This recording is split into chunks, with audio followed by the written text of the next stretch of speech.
shir caalami ah waxa uu kaga qayb galay magaalada Abuja ee waddankaasi Nigeria agaasimaha guud ee bangiga dhexe Jamhuuriyadda Soomaaliland mudane Mukhtar Cabdi Qulle oo yeeliyay agaasimaha qaybta korjoogeynta hay'adaha maaliyadeed mudane Abshir Cabdi Maxamed iyo agaasimaha qaybta xiriirka dadweynaha iyo arrimaha dibadda mudane Mukhtar Umar Ali ayaa magaalada Abuja ee Nigeria waxay kaga qayb galeen shir goboleedka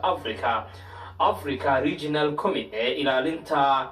dhigaaleyda protecting deposits iyo ururka caalamiga ee caymiska dhigaaleyda International Association of Deposit Insurance oo loo yaqaano IADI ururkan oo ay ku midaysan yihiin 29 wadan ayaa bangiga dhexe Jamhuuriyadda Soomaaliland waxa uu kaga qayb galay si la mid ah wadamada ku midaysan ururkan furitaanka shirkaasi waxa si wada jir u furay gudoomiyaha bangiga dhexe ee Nigeria iyo wasiirka maaliyadda kharashka iyo qorsheynta qaranka ee Nigeria shirkan ayaa waxa uu socon doonaa muddo 5 maalmood ah inta uu socdana waxa lagu lafaguri doonaa maareynta khataraha dhigaaleyda qorsheynta u diyaar garowga khataraha ku iman kara hantida dhigaaleyda iyo doorka caymiska dhigaaleydu oo ka qaato deganaanta hay'adaha maaliyadeed